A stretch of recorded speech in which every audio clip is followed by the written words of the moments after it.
योग दिवस पर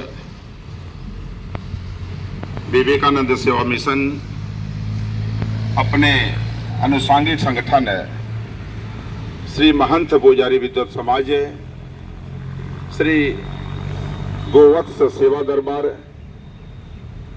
और कामधेनु शक्तिपीठ आप सभी के माध्यम से आज योग दिवस का कार्यक्रम कर रहे हैं।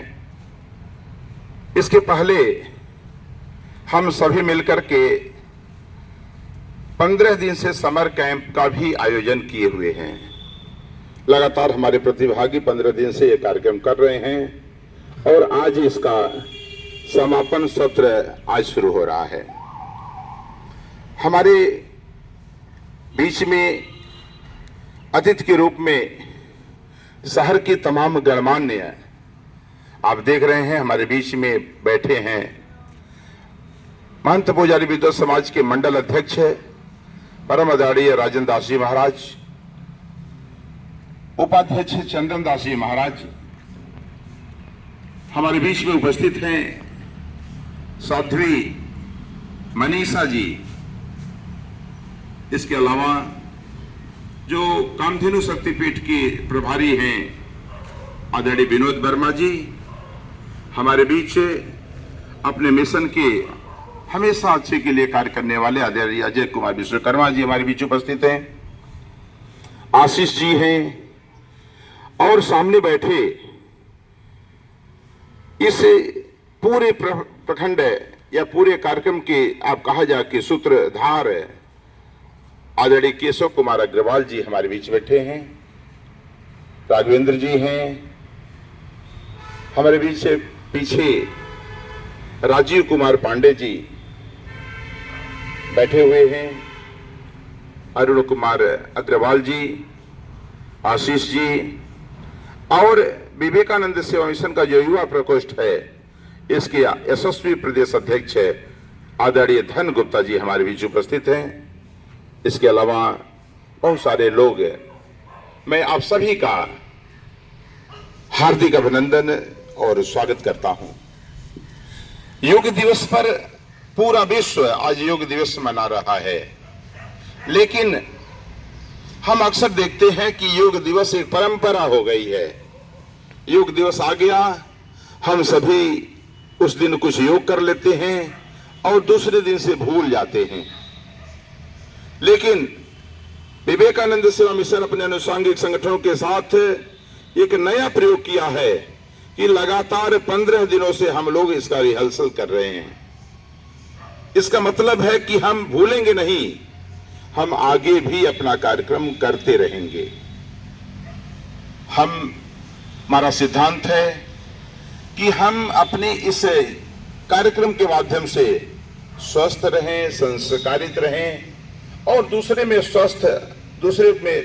को प्रेरणा दें स्वस्थ रहने के लिए और संस्कारित रहने के लिए। हमारे श्रीमद् भगवत गीता का अंतिम श्लोक है, यत्र योगेश्वरः कृष्णो यत्र पार्थो धनुर्धरः तत्र श्री विजयो भूतिर्ध्रुवा नीतिर्मतिर्मम।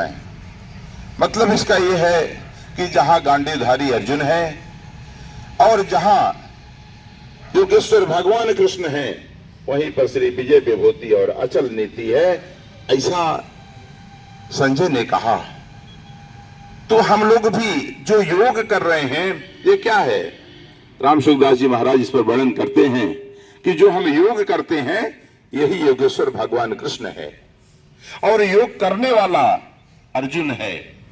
जब आप इस चीज को समझ लेंगे, इस भाव के साथ आप योग करने लगेंगे, तब आपको यह महसूस होगा कि आपके सामने विजय विभूति और अचल नीति है। हम यहीं पर अपना कार्यक्रम समाप्त नहीं कर रहे हैं, विराम दे रहे हैं। विराम होगा आज, ये कार्यक्रम सतत चलेगा क्योंकि हम लोग एक प्रार्थना करते हैं कि सच्ची सेवा प्रभु पूजा है, उत्तम यज्ञ विधान है, दरिद्र नारायण बन जाता, कृपा सिंधु भगवान है, ये सेवा धर्म महान है। ये हम लोग रोज यह प्रार्थना करते थे और आगे लिखते थे कि जब हम सेवा करते हैं तो हमें एक बात यह भी महसूस करना चाहिए कि है पावन कर्तव्य हमारा, है पावन कर्तव्य हमारा, नहीं दया आसान है। हम जो सेवा करते हैं, किसी के ऊपर अगर कृपा करते हैं, अगर किसी की सेवा करते हैं या किसी पर कोई एहसान करते हैं, तो वो एहसान नहीं है, ये क्या है? हमारा कर्तव्य है। हम कर्तव्य करते हैं, हमें कर्तव्य करना ही चाहिए। यह हमारा किसी पर दया या एहसान नहीं कर रहे हैं। जिस दिन ये भाव आपके अंदर आ जाएगा, उसी दिन विजय विभूति और अचल नीति हो जाएगी। योग दिवस में हमने बताया कि हमें भोजन में क्या क्या खाना चाहिए। हम अगर योग करते हैं और पार्टी में पहुंच करके उल्टा पुल्टा तमाम साना खाना शुरू कर देते हैं या घरों में खाने लगते हैं उठपटांग चीजों को, तो आप बताइए कि क्या हम स्वस्थ रह पाएंगे?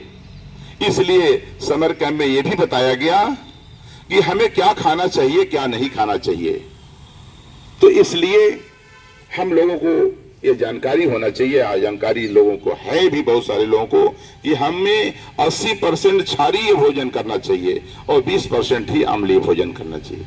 जब हम इस आधार पर भोजन करेंगे तो उसके बाद हम देखेंगे कि हम एकदम स्वस्थ हो जाएंगे, हमारे विचार उत्तम होंगे और हम कोई भी प्रण ले लेंगे, कोई भी कार्य के लिए प्रतिज्ञा ले लेंगे तो उद्देश्य हमारा पूरा होगा, इसमें कोई शक नहीं है।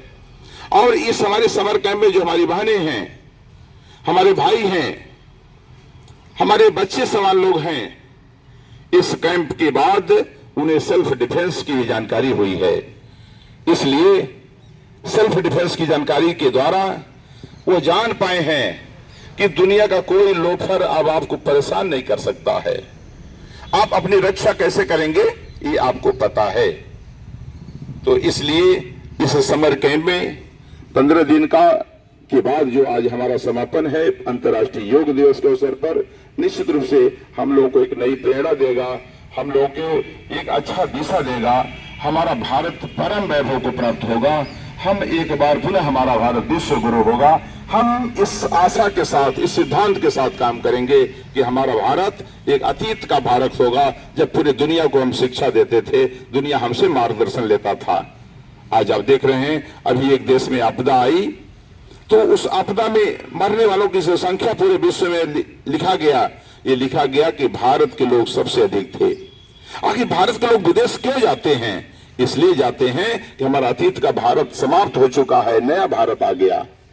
जब हम दुनिया को रोजगार देते थे, लेकिन आज हम दुनिया को रोजगार नहीं दे पा रहे हैं, बल्कि हमें लोग रोजगार दे रहे हैं। लेकिन आज की जो छोटी सी शुरुआत है, यह गौ टेक्नोलॉजी को पूरा करेगा और इस गौ टेक्नोलॉजी के द्वारा हमारा बेरोजगारी पूर्ण रूप से समाप्त होगी, हमारा पर्यावरण शुद्ध होगा, हमारी कृषि उन्नतशील होगी और हम एक अच्छे विचार वाले होंगे, हमारे चरित्र का निर्माण होगा। तो निश्चित रूप से आज योग दिवस के अवसर पर हम आप सभी का एक बार पुनः अभिनंदन करते हैं, स्वागत करते हैं। और आने वाले जो भी लोग अपना समय निकाल के इतना सुबह आए हैं, मैं सबका अभिनंदन करता हूं और एक बार पुनः ये आशा करता हूं कि आप इसी तरह से हमें अपना आशीर्वचन देंगे, अपना एक सुझाव देते रहेंगे और जिससे हम एक अच्छा समाज बना सकें, विवेकानंद के सपनों का भारत बन सके, हमारे शहीदों के सपनों का भारत बन सके, जो शहीद हंसते हंसते फांसी पर झूल गए इस भारत माता को अच्छा बनाने के लिए। हम उनके सपनों को पुनः निराश नहीं करेंगे, उनके सपनों को आगे बढ़ाएंगे, एक अच्छा भारत बनाएंगे। इसी के साथ आज पुनः आप सभी का एक बार अभिनंदन, वंदन और स्वागत करते हुए अपनी बात को विराम देता हूं। धन्यवाद। जय गौ माता।